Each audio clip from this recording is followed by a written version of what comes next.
Everybody look what's going down. This is Democracy Now!, democracynow.org, The War and Peace Report. I'm Amy Goodman with Nermeen Sheikh.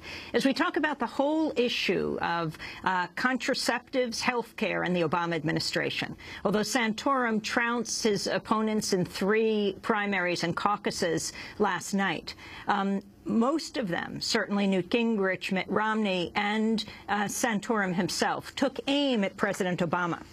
I want to turn to a clip of Mitt Romney. Republican presidential candidate said on Monday that President Obama is trampling religious freedom by requiring some religious employers to cover birth control in employee health plans.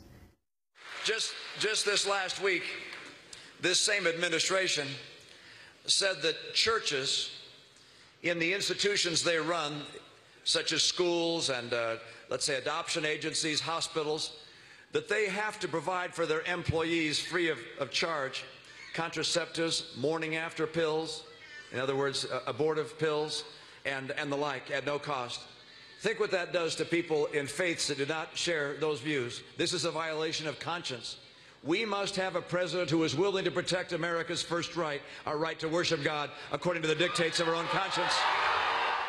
John O'Brien, Catholics for Choice, respond to what Mitt Romney says. 98% of Catholic women in the United States have used a method of birth control that the bishops don't approve of. When the bishops talk, they talk on behalf of the 350 U.S. bishops. They don't speak for 68 million Catholics. It's very clear Catholics support the use of contraception. Catholics even support, at a higher level than most Americans, the idea that contraceptives would be covered as part of health insurance. It's clear to me that what's going on here really is that the bishops are looking to have their cake and eat it. They actually want to run hospitals and schools, very often taking taxpayer dollars to do that, but they want to be exempted from the same rules as everybody else. The idea that an employer could actually determine what you do in your personal life, if you use birth control or not, by virtue of blocking your access to insurance coverage, is really outrageous and very un-American. This is in no way, and I think the Republicans may be making a big mistake, because what they're trying to do is they're trying to politicize an issue around health care. The Institute of Medicine determined that contraception was preventative health care. It's important for women's health. The idea that the Republicans now are trying to use this as a wedge issue to criticize President Obama is really striking a very low chord, and I think it does not resonate with women. Women know that birth control is very important for their health care. Birth control can be very expensive. It can cost $500 or $600 a year. In the United States at the moment, when many people are suffering from the economic downturn, the idea that you could get coverage for your birth control is something that I think most American women and most American voters will actually appreciate. It's really, you know, it's Orwellian for the bishops to suggest that their religious freedom is being trampled on. What they actually want to do is they want to impose their view on contraception, which is very much a minority view within the Catholic Church, on Catholics and non-Catholics who actually work in hospitals and schools.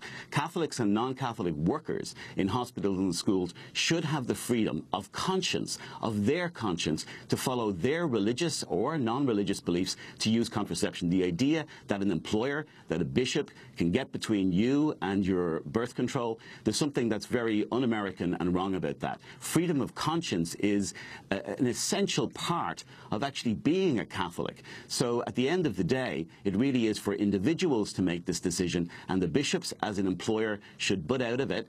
And the Affordable Care Act, which the Obama administration created and included birth control in, I think that most Americans and most American voters, and certainly most Catholics, are supportive of the idea of birth control being covered. It's a good thing as well. It prevents unplanned pregnancy. And I would have thought that the Republicans, who talk so much about abortion, would have been interested in achieving that end goal. Michael Doherty, your response. I mean, there's a lot to respond to there. I mean, 98% of Catholics use contraception or have used it in their life. That's a very impressive stat. But that doesn't justify forcing monks or bishops or Catholic institutions to pay for it. I mean, I'm sure even more Catholics have told lies, have coveted things. That's not a reason to abrogate the 10 Commandments. But you're not comparing telling lies to using birth control. Well, in this case, from the conscience angle, yes, I am. And this law actually, I mean, currently the bishops aren't blocking women from using birth control. What this law does is it invites the bishops and monks that are running these institutions into the bedroom. It says you have to come down to the store and pay for these contraceptives. You have to pay us to do this. I mean, I understand that people are arguing we have a right to health care, but we don't tell, say, Jewish leaders that, well, people have a right to food and nutrition, and so you have to buy me pork or you have to serve it in your cafeterias. I mean, I understand that many people want this kind of coverage, and they're free to get it. And the fact that 98% of Catholics do use contraception is pretty good proof that the bishops have not been successful in imposing anything on their flock. I guess the question is who pays for it. I'd like to bring Loretta Rawson from Sister Song Reproductive Justice Collective in Atlanta. Your comments on this controversy that, well, seems to be forcing the Obama administration to cave somewhat, or as the New York Times put it today, Obama tries to ease ire on contraception rule. But who gets their birth control paid for and who doesn't, Loretta?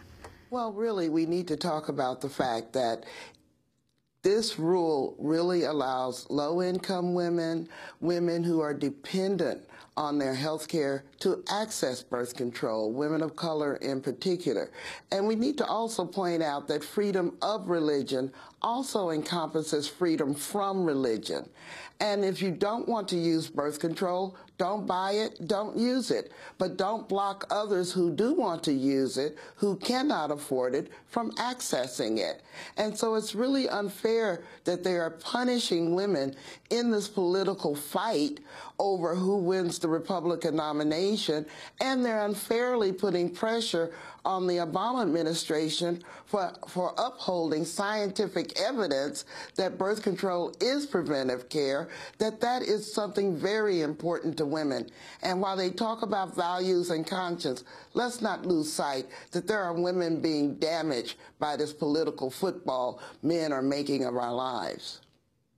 Michael, I'd like you to respond to that, but I also, a 2009 Pew study, just to respond to what you said earlier, found that almost 50% of American Catholics say abortion should be legal in most cases, and this is quite apart from the 98% figure of contraception use among American Catholics. Right. I mean, I'm not saying that Catholics are perfectly good at following everything that their church teaches, but we don't tell anyone, any religious leaders, that if your flock doesn't follow you perfectly every single day, that you have no right to define your mission as you want it to, or that we're going to you know, what this rule does is it suppresses pluralism in America.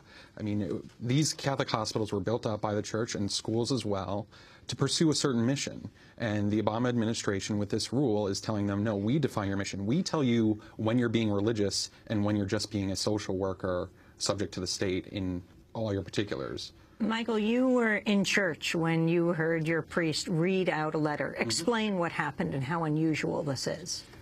This is one thing that I don't think has been noticed by the media, is that there's no precedent for this in American history where all the church leaders get together and call out a sitting president by name. It was stunning, and even though many people in their lives do not live up to these teachings or even don't agree with them, they do feel connected to their church. That's why they're there. That's why they call themselves Catholic in polls. And so many of them, while they may not live up to this, they do not want the government telling their church what they can and can't do, what their mission can and can't be, when they are being religious or when they're not being religious. So how are the bishops mobilizing? Explain what happened. There's talk, I mean, what happened was, after the rule came out, very quickly, it seemed Archbishop Dolan and others worked together. They distributed this letter. Local bishops maybe added a flourish or two of their own to a standard letter.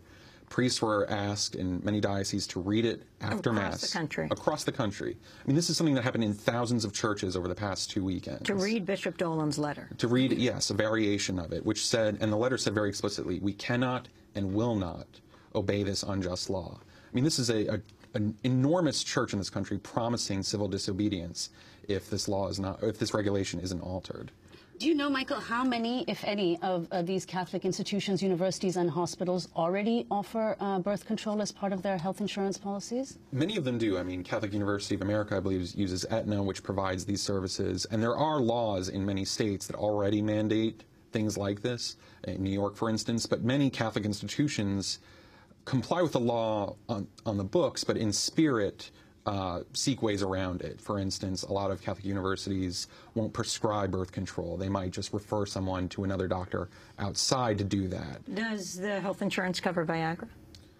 I don't know in particular each plan that's used.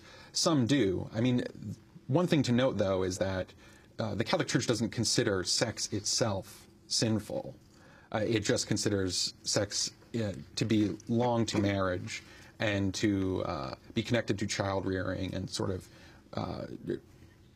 unifying those three things, you know, marriage, love, and procreation. And so many couples want to use birth control, many married couples. Right, and that's illicit according to the Church's rules. I mean, many people want to do all sorts of things that are against the Church's rules. John O'Brien, your response. Well, I think we have to define church. It's a big mistake to say that the Catholic Church are against birth control. The Catholic Church comprises of the bishops, sure, 350 of them in the United States who don't use birth control, and 68 million Catholics, many of whom, the majority of whom, actually do. So this idea, I was in church too when the letter was read out, and I have to say that people, you know, look at their shoes during such sermons. Certainly Catholic voters, I don't believe, are going to get behind the idea that the bishops are asking government to discriminate against workers in their institutions, against their ability to be able to get free contraceptive coverage, something that the majority of people who are sitting in the pews actually use themselves. So I think this idea that in some way religious freedom is being impinged is bogus. It really is not the case. The Catholic hierarchy still have the right to preach against contraception, which they do rather unsuccessfully, and they have a right not to supply contraception. But I think the idea from a health perspective, the idea that Catholics and non-Catholics should be able to access contraception, I believe is very important. John O'Brien, you said in an interview with Church and State, quote, the well-funded bishops' lobby is backed up by industrial behemoths like the Catholic healthcare industry looking after the bishops' special interests. Can you elaborate on that? Yeah, I think that it's very important to recognize that this row, which the bishops have created in their war against contraception, is really the tip of the iceberg. The bishops have set up a committee. The committee, this special committee, which they've staffed with lawyers and communications people, is really part of a bigger plan to push this bogus idea of religious freedom. What the bishops want to be able to do is to be able to take taxpayer dollars, your money, and actually use that in the social services that they provide. Many wonderful social services are provided by the Catholic Church, and they run hospitals, they run schools. But if they are taking taxpayer dollars, I think they have to pay by the same rules as other folks who take taxpayer dollars. The bishops recently had a contract. That contract was to provide services for folks who have been victims of sexual trafficking. People who have been sexually trafficked or refugees very often find themselves in need of reproductive health services. They need things like emergency contraception when they've been raped. The idea that the bishops want to be able to take government money to provide services, but then say to, for example, a victim of trafficking, no, we're not going to give you emergency contraception when you've been raped. There's something wrong with that. And I think that that's what the bishops really are trying to carve out here. They're trying to carve out an exception for themselves as employers because they have a particular religious view that's not shared by the majority of people in the Catholic Church and not shared by the majority of Americans. They're trying to have their cake and eat it. They're trying to take taxpayer money but not be held accountable to the same rules as everybody else. That's really what's behind this, and that's the reason why I think that it's so important that the Obama administration ensure that people who work at Catholic institutions can get access to contraception. Whatever type of Houdini contortions the administration needs to do with the Catholic bishops or with anybody else, that's up to them. But the bottom line here has to be workers at Catholic institutions should not be discriminated discriminated against, and the state shouldn't be part of that discrimination. The bishops have obviously failed to convince Catholics not to use birth control. The state shouldn't be party to the Catholic bishops trying to get their own way on this. We're talking something, I think it's like 1 million people who work at Catholic hospitals and then their families, 2 million people who work at Catholic universities around the country and their families. That's what this issue is about, around health insurance and whether birth control will be covered and free. On Monday, Bill Donahue of the Catholic League said this is going to be fought out with lawsuits, with court decisions, and dare I say, it may even, maybe even in the streets. I wanted to bring Loretta Ross back into this conversation and broaden it as well, because this controversy comes right at the same time that the Komen controversy is boiling over, and it's clearly not over. The $2 billion breast cancer charity saying it was going to defund Planned Parenthood, though not in those words, had such an enormous backlash that they have now reversed their decision. And one of the top officials of Komen, someone from your state, from Georgia, the former Secretary of State, Karen Handel, has resigned, who ran on an anti-Planned Parenthood platform when she ran for governor. Loretta Ross, can you talk about what this means in general, the whole issue that reproductive rights is now taking center stage in the 2012 race and in the national conversation in a way we haven't seen for quite some time? Well, we actually do see it recycle itself over and over again. Anytime an extremist Republican needs to mobilize their base, they do so on these social issues, whether it's gay marriage, whether it's abortion, whether it's immigration. They do so as a way to mobilize their base as they move to the right to get the nomination, and then they try to move back to the center to actually win the office. This is a familiar strategy. But what I want to point out is that, first of all, America stood up for Planned Parenthood. It wasn't just the Planned Parenthood people who were supporting that, but it really outraged all of us that they would sit up here and claim to care for women's health. That's the Komen Foundation. And then at the same time, defund access for breast cancer screenings for low-income women. We would not allow that hypocrisy to stand uncontested. We all stood up and said, we're tired of this war on women. We're tired of you attacking birth control, contraception, abortion, as if women don't matter, as if women don't vote. Women do vote. Women do care about these issues.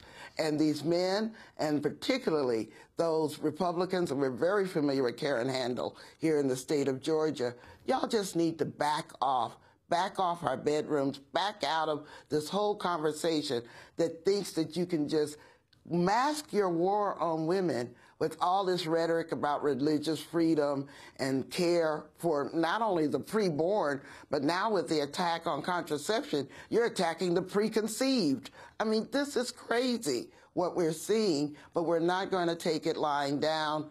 And as the fight with the Komen Foundation proved, we are a force to be reckoned with. And we're actually going to work to strengthen President Obama's stand in supporting contraceptive access. Michael Dougherty. I want to correct a few things that have been said. John O'Brien implied that this had something to do with the government giving money. But let's be clear, this regulation does not apply because the government gives Catholic hospitals money. If the Catholic Church gave up all that money and gave up its tax-exempt status, this rule would still apply to them. It would also shrivel up the largest part of the non-profit sector of the healthcare system in this country. We're talking about over 600 hospitals that serve some of the neediest people in this country. So this has nothing to do with the government giving the money in so the government calls the tune. This applies to everyone, no matter whether they take government money, no matter whether they serve Catholics or serve the broad public. This applies to every employer except parishes narrowly defined. And the other thing is the Obama administration is the aggressor in this case. This wasn't an issue until the Obama administration issued this regulation. And there weren't people out in the streets saying that, oh, I cannot get my contraception because I work at a Catholic hospital. This wasn't an issue until the Obama administration made it into an issue. And to suggest that the bishops are actually getting in the way, we know from the percentages that they are not effective at getting in the way of people obtaining contraception. People are managing to do it without dragooning their priests and monks to the store with them to buy it for them. Who pays? Who can afford to pay for it and who can't afford? So women who are better off can afford to get it outside, even if their health insurance doesn't pay. But poorer women will just not have access to birth control. Right, but we have this already in our employer system with other parts of health care. Many employers don't even offer dental coverage or eye coverage, and yet we're not dragging them before the trial of the American public and saying that they are committing a war on people with bad vision. I mean, this is such hyperbole. And most of the people who want to enforce this rule would prefer a single-payer system of health care anyway, where you're not actually forcing employers to violate their conscience in buying this. So you're saying a single-payer system would solve the problem? Well, I'm saying it would solve this particular problem of conscience, as it has in Europe. The bishops do not like that the government subsidizes abortion or contraception. But they are not in full mode of fury because they are not being asked to formally cooperate with things they view as sinful. And the church will not cooperate with this and will resort to civil disobedience to avoid it. Loretta Ross, final comment on the issue of why birth control over dental care, eye care, those stuff is optional. Well, first of all, I do agree with Michael that we should have had a single-payer system. But at the same time, we have to live with the system that we have, and we have to make sure that those with the least access have greater access under the Affordable Care Act. And I'm sorry that the people who think that their conscience keeps them from supporting the right of low-income women to access birth control. But I don't see any reason for low-income women to stop fighting for their right not to be discriminated against, even if they happen to work at a religious institution. We're going to leave it there, and I thank you all for being with us. Michael Doherty of Business Insider and American Conservative, John O'Brien with Catholics for Choice, and Loretta Ross with Sister Song Reproductive Justice Collective in Atlanta, Georgia. This is Democracy Now!, democracynow.org, The War and Peace Report.